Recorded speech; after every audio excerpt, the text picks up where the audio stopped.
And it's a good Sunday morning. Welcome to the Church of the Total Man.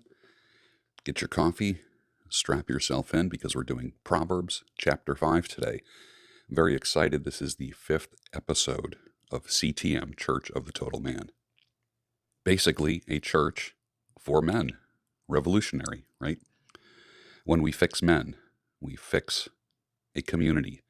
When we fix men, we fix a nation. When we fix men, we fix families. When we get men's heads screwed on straight and their feet firmly planted on the ground through teaching, you end up with a strong man, whether he's single or married or divorced. This is Church of the Total Man.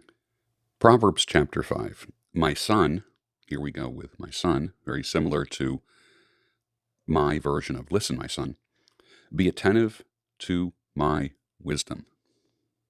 In other words, pay attention to the wisdom.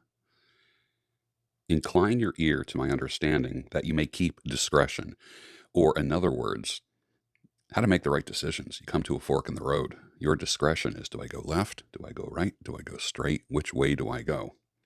Incline your ear to my understanding that you might keep discretion, sound judgment when you have to make a decision. And your lips may guard knowledge. For the lips of a forbidden woman, there we go again with the forbidden woman, drip honey. What is honey? It's very sweet, isn't it?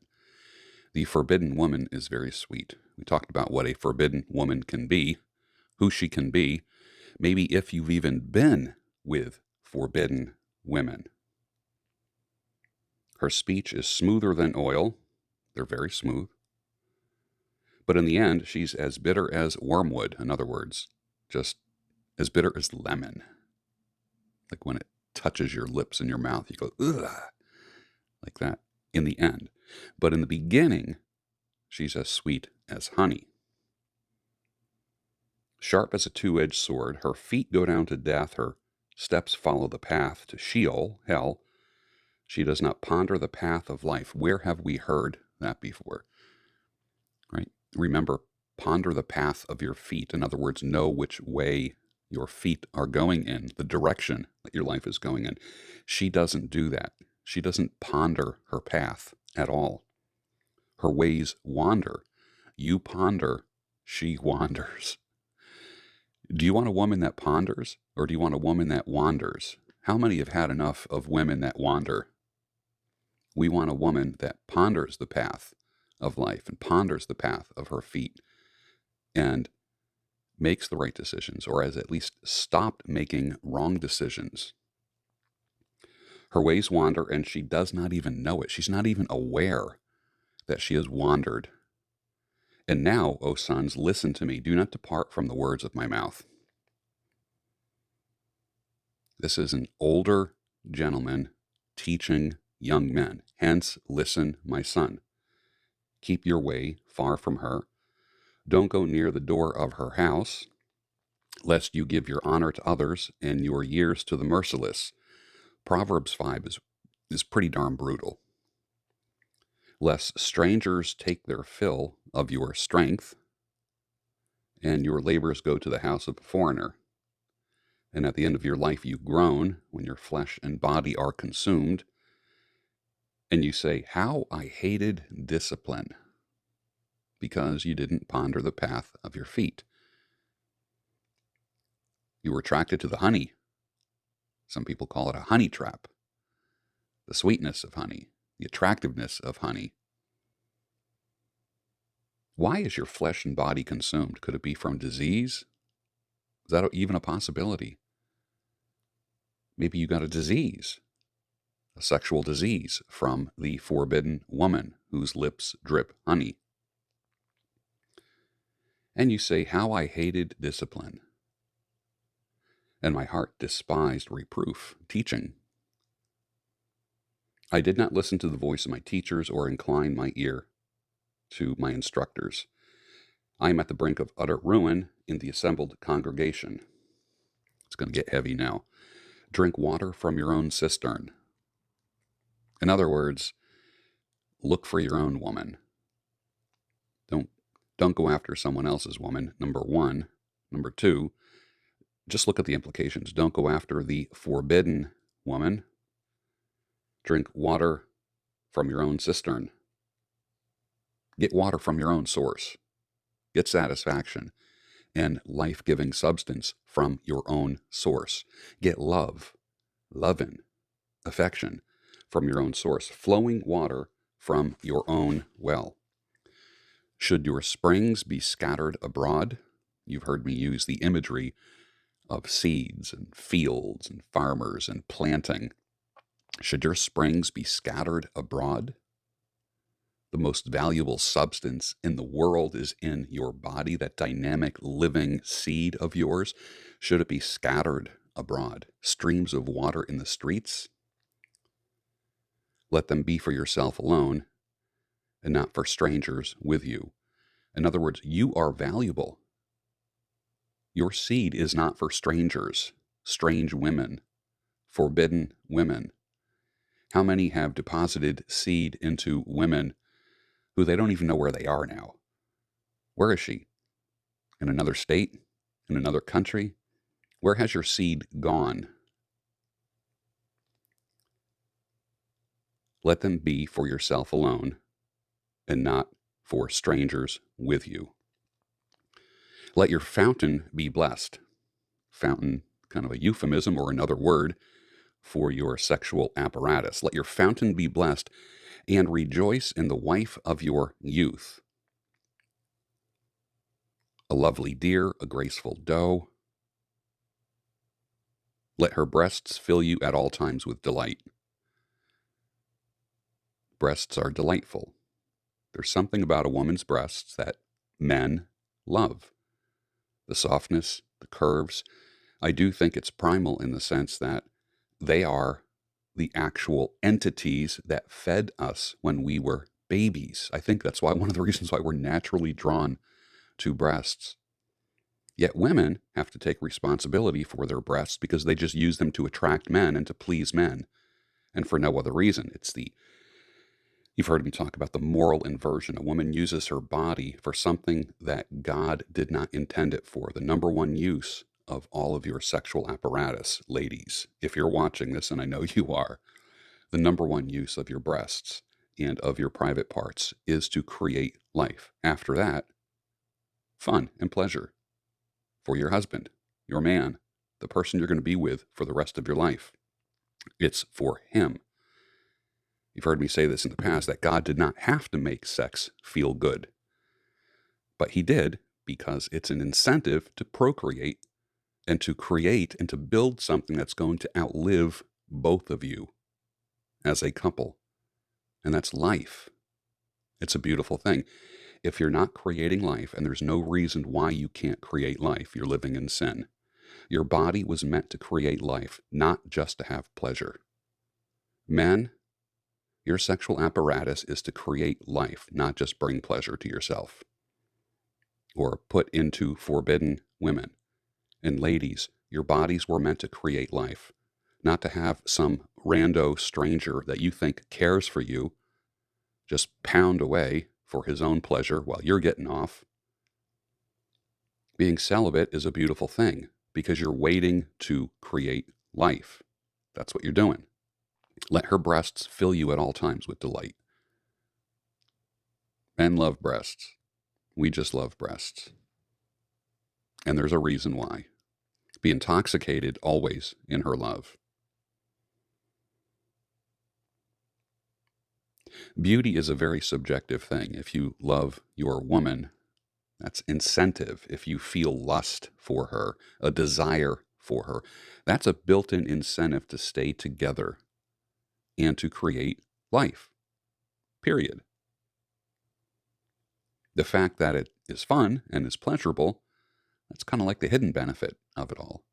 But when you look just for the hidden benefit, just for the fun, that's the inversion of the purpose. It's like using a wrench in place of a hammer.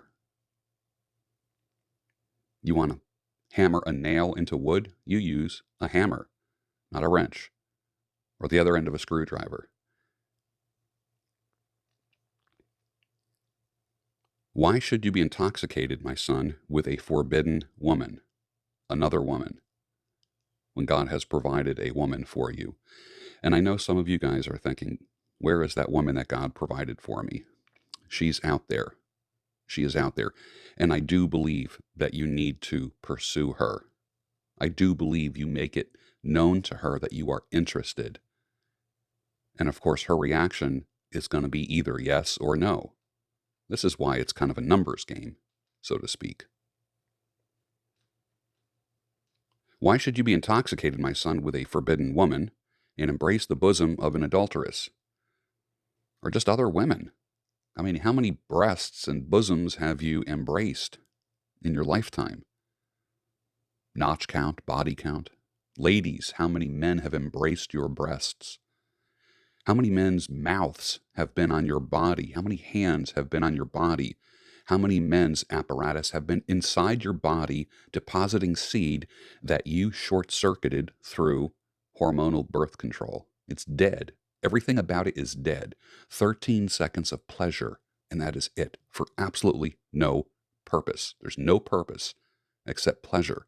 And I'm not saying pleasure is wrong. Pleasure is the incentive to make life. So I encourage you, if you are together, be married. It doesn't have to be through the state.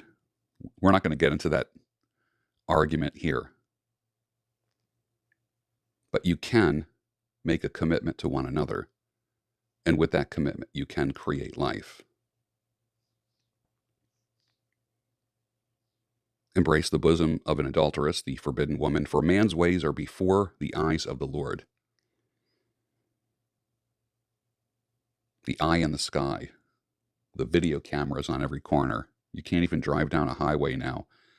I know in Philadelphia, if you run a red light, even a yellow light, you end up getting a ticket in the mail from the camera that just took a picture of your license plate on your car. And they electronically detected that you did something you weren't supposed to do. It's always watching you at all times. There's cameras everywhere. That is meant to kind of keep you honest, right? For man's ways are before the eyes of the Lord. The Lord is watching. There's a lot of jokes about that. Remember the Doberman and the thief breaks in the house in the dark. And there's a bird in a cage. And the man's wandering around the house. And it's one of those talking birds that says, Jesus is watching. The man is like, what is going on? And he's filling up his sack with possessions of the homeowner. He hears again in the dark, Jesus is watching. Scares him a little bit. He just keeps stealing things and putting it in the sack. And then he finds the light in the room, flips on the light, and there's a parrot in a cage. And just below the cage is a Doberman waiting to strike. And the parrot says, sick 'em, Jesus. That always made me laugh. For man's ways are before the eyes of the Lord. God always has his eyes on us. That can be the good news or the bad news. If we're doing something good, if we're honoring God, that's a good thing. If we're not honoring God, that's not so good of a thing. Before the eyes of the Lord, and he ponders all his paths. Wait a second. Let's rewind this here. For man's ways, the things that you do, your actions, are before the eyes of the Lord, and he ponders all his paths. Wow. Again, there's that whole concept brought up again. Pondering your path. Think before you act. Think before you speak. Ponder. I use the word ponder when I talk about pipe smoking. There's many times where I will say that I fire up a pipe and I just sit there and ponder the day. I look back on my day and I think about what I did right, what I did wrong. Pondering. Make pondering great again. Thinking about things. The iniquities of the wicked ensnare him. You just get deeper and deeper in traps when you don't follow the Lord. It's very simple. Ponder the path of your feet. Listen, my son. What do we do with wisdom? We bind it around our neck like a necklace. It's always here. It's always over our heart. The wisdom is here. Don't lose this. In the beginning, it was saying just do whatever you can. Hang on to that wisdom. Tie it around your neck. The iniquities of the wicked ensnare him, and he is held fast in the cords of his sin. He dies for lack of discipline, and because of his great folly, he is led astray. Very practical teaching in the book of Proverbs, isn't there? Regarding the forbidden woman. Both man and woman need to use their bodies for what God created them for. And it's not just recreational use. It's not just self-centered pleasure. Here we are on a Sunday morning. A lot of people are waking up today in strange beds. A lot of people made their way home and did the walk of shame last night or this morning because they were with a forbidden woman. They didn't ponder the path of their feet. Maybe that's something that we should do. Should our springs be scattered abroad, streams of water in the streets? Let your fountain be blessed and rejoice in the wife of your youth. A woman's beauty, let her breasts fill you at all times with delight. That's a lifelong process to be attracted to your wife, to your lifelong companion, to the woman in your life. It's a lifelong process to be attracted to her. For he dies from lack of discipline, and because of his great folly he is led astray. Lord, may we ponder the path of our feet and not go off that path. Amen. See you next week on Church of the Total Man as we go through Proverbs chapter 6. I hope you learned something today.